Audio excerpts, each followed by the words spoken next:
Let us start a session. आज के session में हम 21st एंड 22nd मई के करंट अफेयर्स को पढ़ने वाले हैं। जैसे कि India rises to 39th rank in travel and tourism development index 2024, जिसे रिलीज करता है वर्ल्ड इकोनॉमिक फोरम। तो वर्ल्ड इकोनॉमिक फोरम इस इंडेक्स को रिलीज करता है। Then Satwik Chirag regain world number 1 badminton ranking after winning Thailand open. तो रिसेंटली सात्विक चिराग ने थाईलैंड ओपन जीता था मेंस डबल्स टाइटल। उसके बाद इनको वर्ल्ड नंबर 1 की रैंकिंग दोबारा मिल गई है। So let us learn all this current affairs together. First is Indian navy's eastern fleet ships arrive in Manila, जो कि है फिलीपींस में, to participate in maritime partnership exercise. The INS Delhi, INS Shakti and INS Kiltan ships of the Indian navy recently arrived in Manila Philippines. तो पहले तो हमें यही पता होना चाहिए कि मनीला है फिलीपींस की capital. The maritime partnership exercise MPX with the Philippine navy. तो इंडिया की एक एक्सरसाइज है मैरीटाइम पार्टनरशिप एक्सरसाइज, जिसकी शॉर्ट फॉर्म है MPX with the Philippine navy, is to improve naval cooperation through training and real life activities. The Indian Navy's operational deployment in the South China Sea. Indian Navy's operational deployment in the South China Sea shows India's strategic situation and maritime interest in the area. अगर हम south China सी की बात करें यहाँ पे, so this is South China Sea. ये सारा area south China सी का है। तो चाइना यहाँ पे असर्ट करता है अपनी सॉवरेनिटी। तो ये रहा चाइना। तो चाइना इस रीजन में अपनी सॉवरेनिटी असर्ट करता है with its 9 dash line concept. तो ये रही ऐसा कुछ, इसको बोलते हैं 9 dash line, 9 dash line concept.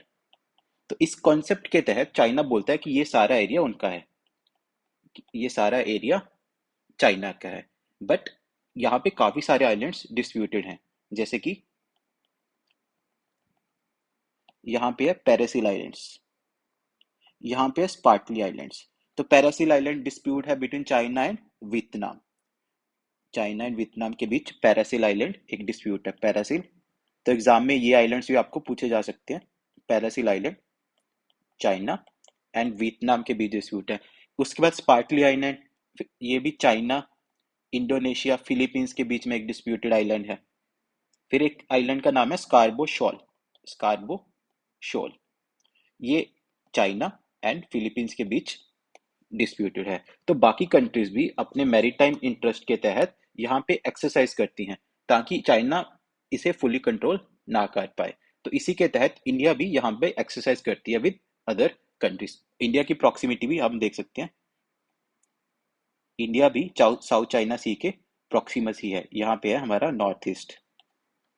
तो इन सारे कॉन्सेप्ट को हमें ध्यान रखना है। India rises to 39th position in World Economic Forum's Travel and Tourism Development Index 2024। तो टोटल 119 इकोनॉमीज को इसमें रैंक किया गया, 119 economies. India rises to 39th spot in the World Economic Forum's Travel and tourism development index 2024। और 2021 में first time ये index आया था। तो this is the second edition. 2021 में फर्स्ट टाइम ये इंडेक्स आया था, तब इंडिया की पोजीशन थी 54th। तो इंडिया ने काफी इंप्रूव किया है। Despite challenges posed by the pandemic, India showcases resilience and competitiveness in the various aspects of its travel and tourism industry. तो पैंडेमिक आया था, कोरोना आया था, उसके बावजूद भी इंडिया ने रेजिलियंस दिखाई और कॉम्पिटिटिव रहे in aspects of travel and tourism. While the USA topped the list, India is ranked highest in Southeast Asia and among the lower middle income countries। तो इसमें यूएसए ने टॉप किया। हम यहाँ देख सकते हैं scores of 1 being the worst, 7 being the best outcome। तो यूएसए का स्कोर था 5.24, रैंक थी फर्स्ट। इंडिया का स्कोर है 4.25 एंड रैंक थी 39th। और साउथ एशिया में इंडिया ने टॉप किया है। तो इस फैक्ट को भी हमें ध्यान रखना है। Satwik Chirag regain world number 1 ranking. तो सात्विक चिराग ने नंबर 1 रैंकिंग को रीगेन कर लिया after Thailand open Triumph. The Thailand open, a prestigious BWF badminton world federation super 500 event, was held in the vibrant city of Bangkok। तो फर्स्ट फैक्ट ये याद रखना कि थाईलैंड ओपन कहाँ हुआ था, ये हुआ था बैंकॉक में। कहाँ पे है बैंकॉक? थाईलैंड। थाईलैंड की कैपिटल है बैंकॉक, तो ये बैंकॉक में हुआ था। Satwik Sairaj Rankireddy and Chirag Shetty H their names in glory bye winning the Thailand open 2004 men's doubles title. ये तो हमने स्टार्टिंग में पढ़ा कि थाईलैंड ओपन जीता इन्होंने मेंस डबल्स टाइटल, उसके बाद इन्होंने वर्ल्ड नंबर वन रैंकिंग को रीगेन किया। They defeated the Chinese pair of Chen Bo Yang and Liu Yi. तो ये भी क्वेश्चन पूछा जा सकता है कि इन्होंने किसको डिफीट किया, या कौन सी कंट्री के मैन को डिफीट किया। तो इन्होंने चाइना के Chenbo Yang and Liu Yu को डिफीट किया with score line of 21-15 and 21-15। WHO recommends R21 Matrix M vaccine. तब WHO ने रिकमेंड की है R21 या फिर Matrix M vaccine for malaria prevention in updated advice on immunization. The World Health Organization has recommended a new vaccine, R21 Matrix M, for the prevention of malaria in children. The R21 vaccine is the second malaria vaccine. तो ये second malaria vaccine है after RTS SAS 01 vaccine. RTS ये भी एक malaria की vaccine है, तो दोनों वैक्सीन हमें याद होनी चाहिए। ये भी एक मलेरिया की वैक्सीन है जिसे WHO की रिकमेंडेशन मिली थी 2021 में। Malaria a mosquito borne disease is a life threatening disease caused by the Plasmodium parasite. तो मलेरिया एक मॉस्किटो बॉर्न डिजीज है जो कि कॉज होती है बाय प्लाज्मोडियम पैरासाइट। तो ये डायरेक्टली पूछा जा सकता है कौन सा प्लाज्मोडियम पैरासाइट है, तो that is female anopheles mosquito. This parasite is transmitted to human through the bites of infected female anopheles mosquito. तो ये दोनों फैक्ट हमें याद रखना है। इसके अलावा हमें स्टैटिक जीके में क्वेश्चन पूछा जा सकता है कि WHO की फुल फॉर्म क्या है? World Health Organization. इसका हेडक्वार्टर है जिनीवा, स्विट्जरलैंड में। इसके डायरेक्टर जनरल भी पूछे जा सकते हैं, टेड्रोस एडहानोम जी, टेड्रस एडनाहोम जी, इनके डायरेक्टर जनरल है और इनका हेडक्वार्टर है जिनीवा, स्विट्जरलैंड में। Next is Aloda Cup 2024 Nikhat Meenakshi win gold as India finishes with 12 medals। तो एक बॉक्सिंग टूर्नामेंट है अलोडा कप।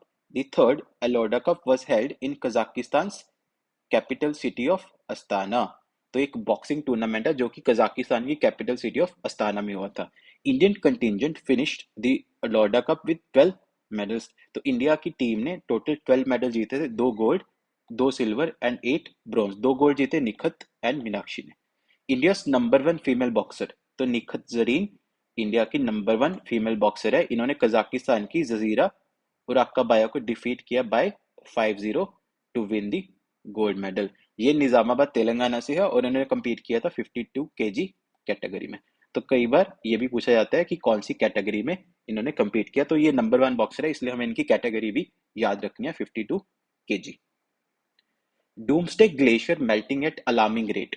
तो doomsday glacier is melting at alarming rate, scientist warn. The Thwaites glacier in Antarctica. तो Antarctica का Thwaites glacier often refer to as the doomsday glacier. तो ये question directly आ सकता है कि डूम्सडे ग्लेशियर किस ग्लेशियर को बोला जाता है, तो आंसर होगा थवाइट्स ग्लेशियर जो कि यहाँ पे है अंटार्कटिका में। थवाइट्स ग्लेशियर को डूम्सडे ग्लेशियर बोला जाता है और ये वेस्ट अंटार्कटिका में, and it is about the size of Florida. Recent study shows that the rate of ice loss has sped up much faster than was thought before। तो इसका ice loss बहुत ज़्यादा हो चुका है, पहले से बहुत ज़्यादा। Faster melting is mostly caused by warm ocean water. तो वार्म ओशन वाटर की वजह से ग्लोबल वार्मिंग हो रही है, क्लाइमेट चेंज हो रहा है, उसकी वजह से ग्लेशियर मेल्ट हो रहा है and veering away at its under side. तो ये फैक्ट हमें याद रखना है। थाइवट्स ग्लेशियर को डूम्सडे ग्लेशियर कहा जाता है और ये वेस्ट अंटार्कटिका में। Now let us see the appointments of the day. First is Sanjeev Puri. तो संजीव पुरी जो कि as of now chairman and managing director है आईटीसी के, आईटीसी के चेयरमैन एंड मैनेजिंग डायरेक्टर है, has been appointed as the president of Confederation of Indian Industry CII. तो CII के ये प्रेसिडेंट बने for the term 2024-25। The Confederation of Indian Industry is a non-governmental trade association and advocacy group headquartered in New Zealand, founded in 18 95। तो 1895 में ये found हुआ था new Delhi में, और ये एक नॉन गवर्नमेंटल ट्रेड ऑर्गेनाइजेशन है, एडवोकेसी ग्रुप है, जो कि अपने इंडस्ट्री के राइट्स के लिए फाइट करते हैं। तो जो भी इंडस्ट्री के इश्यूज हैं, राइट्स हैं, जो भी लॉबिंग करनी है, तो सीआई वो करता है, कॉन्फेडरेशन ऑफ इंडियन इंडस्ट्री, और इनके प्रेसिडेंट बने संजीव पुरी। तो static GK of the day में आज हम पढ़ने वाले हैं फॉरेन ट्रैवलर्स इन इंडिया। तो इंपॉर्टेंट फॉरेन ट्रैवलर्स की बात करें तो फर्स्ट इज मेगास्थनीस। मेगास्थनीस जो कि 302 से 298 बीसी तक इंडिया में रहे, और ये एम्बेसडर थे of Greek king Seleucus Nicator. तो सेल्यूकस निकेटर एक ग्रीक किंग थे, उनके ये एम्बेसडर बन के इंडिया आए थे, और इन्होंने इंडिया विजिट किया था during the court of Mauryan ruler Chandragupta Maurya. तो चंद्रगुप्ता मौर्य के टाइम पे इन्होंने इंडिया विजिट किया था, और इनकी बुक का नाम था इंडिका। इनकी बुक का नाम था इंडिका, जहां पे इन्होंने पाटलिपुत्रा के बारे में लिखा। मौर्यस की कैपिटल थी पाटलिपुत्रा, और पांड्यास ऑफ मदुरई के बारे में बात की। पांड्यास ऑफ मदुरई जो कि पर्ल ट्रेड करते थे मौर्यस के साथ, जो कि पर्ल ट्रेड करते थे मौर्यस के साथ, तो इन्होंने ये दोनों चीजें अपनी बुक में लिखी, और ये रहे मेगास्थनीस। नेक्स्ट इज फाहीन, जो कि 405 टू 411 एडी तक इंडिया में रहे, और ये फर्स्ट चाइनीज पिलग्रिम थे।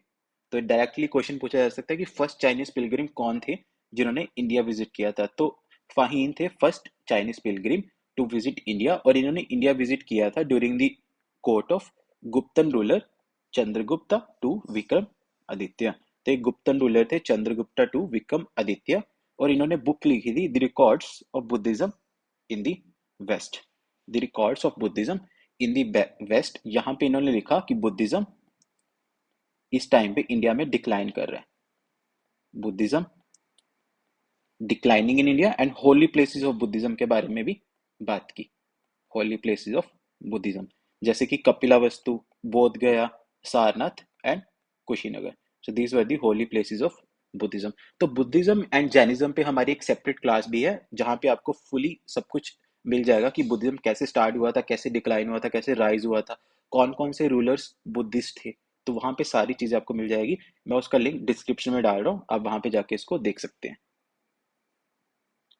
नेक्स्ट इज ह्यून सैंग, जो कि 629 से 644 एडी तक इंडिया में रहे, and he was the second Chinese pilgrim to visit India. तो Hiuen Tsang second Chinese pilgrim थे, और फाहीन फर्स्ट चाइनीज पिलग्रिम थे टू विजिट इंडिया, और इन्होंने इंडिया विजिट किया था during the rule of Harshavardhana, और इन्होंने नालंदा यूनिवर्सिटी में स्टडी किया था फॉर 5 इयर्स, और इनकी बुक थी सी यू की, और इन्होंने बुक लिखी सी यू की। नेक्स्ट इज एल्बरूनी, जो कि 1024 से लेके 1030 एडी तक इंडिया में रहे। First came to India along with Mahmud of Ghazni. तो ये गजनी के साथ आए थे इंडिया में, और उन्होंने विजिट किया था during the rule of Rajput. उस टाइम राजपूत का रूल था, राजपूत का रूल था, और इन्होंने बुक लिखी किताबुल हिंद एंड तहकीक हिंद, जिसको तहकीक हिंद भी कहा जाता है। Next foreign traveller is Marco Polo, जो कि एक विनीशियन ट्रैवलर थे। तो आजकल के एग्जाम टाइम में ऐसा क्वेश्चन भी पूछा जा सकता है कि मार्को पोलो कहाँ से थे, फिर उसमें ऑप्शन दे देंगे मोरक्को से थे, वेनिस से थे, ग्रीस से थे, या फिर इटली से थे। तो ये एक वेनिशियन ट्रैवलर थे, और इन्होंने इंडिया विजिट किया था ड्यूरिंग पांड्यास ऑफ मदुरई। तो इन्होंने साउथ इंडिया विजिट किया था during the rule of Pandyas of Madurai Madurai और इन्होंने लिखा the travels of Marco Polo, travels of Marco Polo. And last is Ibn Battuta, जिन्होंने इंडिया विजिट किया था फ्रॉम 1333 एडी टू 1347 एडी। ये एक मोरक्कन ट्रैवलर थे, ये एक मोरक्कन ट्रैवलर थे, और इन्होंने इंडिया विजिट किया था during the rule of Muhammad bin Tughlaq, जिन्हें हम दिल्ली सुल्तान्स भी कहते हैं। तो दिल्ली सुल्तान्स के टाइम पे इन्होंने इंडिया विजिट किया था, तुगलक डायनेस्टी के मोहम्मद बिन तुगलक के टाइम पे, और इन्होंने अपनी बुक लिखी दी रहला, जिसे इंग्लिश में दी ट्रैवलॉग भी कहा जाता है, रहला और दी ट्रैवलॉग। और ये रहे मार्को पोलो, एंड ये रहे इबन बटूटा। So that is it for this daily current affairs session. Please like, share, subscribe and comment your feedback. Thank you. Best wishes for exams.